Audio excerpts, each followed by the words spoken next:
NEET প্রশ্নপত্র ফাঁসের ঘটনায় দিল্লির যন্তর মন্তরে অনশন আন্দোলনে বসেন ছাত্রছাত্রীরা। আন্দোলন ধীরে ধীরে এক বৃহৎ আকারে রূপ ধারণ করে। একটা সময় দেশের রাজধানী দিল্লিতে আন্দোলনরত ছাত্রছাত্রীদের উপর লাঠিচার্জ করে কেন্দ্রীয় বাহিনী থেকে শুরু করে দিল্লি পুলিশ।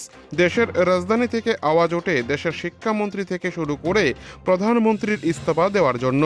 ছাত্র আন্দোলনে কেন ছাত্রদের উপর লাঠিচার্জ করা হলো এবং নিট পরীক্ষায় প্রশ্নপত্র ফাঁসের ঘটনায় শিক্ষামন্ত্রীর পদত্যাগের দাবিতে ভারতের বিরোধী দলনেতা রাহুল গান্ধী প্রধানমন্ত্রীর বাসভবনের সামনে আন্দোলনে বসেন। একটা সময় দিল্লি পুলিশ বিরোধী দলনেতাকে গ্রেপ্তার করে থানায় নিয়ে যান, আর তাতে আরও উত্তাল হয় দেশের রাজনীতি। এই ঘটনার প্রতিবাদ গোটা দেশের সাথে ত্রিপুরার উদয়পুর জেলা কংগ্রেসের সভাপতির নেতৃত্বে এক বিক্ষোভ মিছিল বের হয় বুধবার সন্ধ্যা রাতে উদয়পুর শহরের রাজপথে।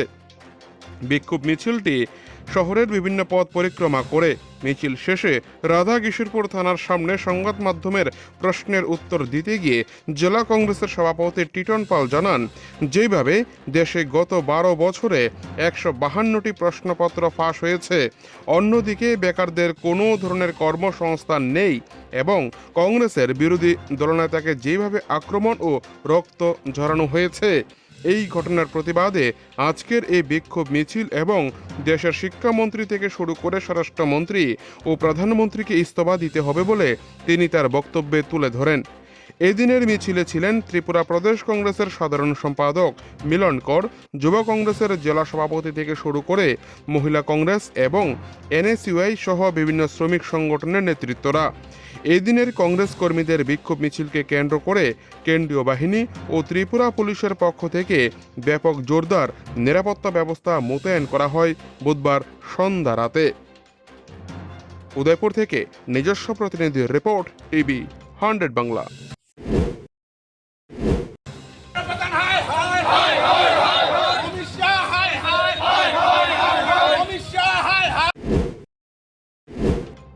আমরা দেখলাম দেশের বিরোধী দলের উপর সেখানে স্বরাষ্ট্র দপ্তরের পুলিশ বাহিনী কীভাবে সেখানে একেবারে নক্কাজনক ব্যবহার করে টেনে হিচড়ে সেখানে গাড়ি তুলে সেখানে নিয়ে যায়।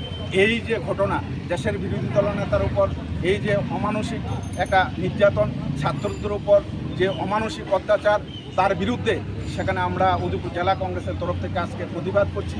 প্রতিবাদ থেকে সেখানে একটাই দাবি, অবিলম্বে প্রধানমন্ত্রীকে পদত্যাগ করতে হবে, স্বরাষ্ট্রমন্ত্রীকে পদত্যাগ করতে হবে এবং শিক্ষামন্ত্রীকে অবিলম্বে সেখানে পদত্যাগ করতে হবে।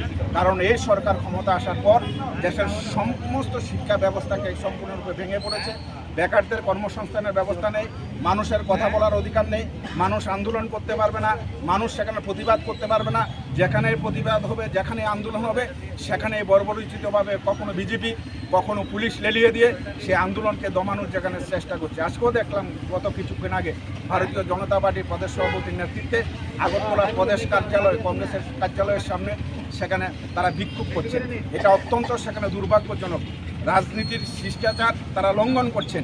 আমরা আজকে যারা যুব কংগ্রেসের তরফ থেকে সেখানে আমরা দাবি করতে চাই, যতক্ষণ পর্যন্ত প্রধানমন্ত্রী এবং স্বরাষ্ট্রমন্ত্রী এবং শিক্ষামন্ত্রী পদত্যাগ না করবে, ততক্ষণ পর্যন্ত সেখানে আমাদের ছাত্র যুবকদের নিয়ে সেখানে আন্দোলন চলবে এবং দেশের মানুষের সাথে, রাজ্যের মানুষের কাছে আমরা আবেদন করব, ছাত্রদের ভবিষ্যতের কথা চিন্তা করে, যুবকদের ভবিষ্যতের কথা চিন্তা করে সমস্ত অংশের মানুষ সেখানে রাস্তায় দাঁড়িয়ে, রাস্তায় নেমে গণতান্ত্রিক পদ্ধতিতে এই সরকারের এই স্বৈরাচারী মনোভাবের বিরুদ্ধে সেখানে প্রতিবাদে আপনারা সামিল হন। এই আহ্বান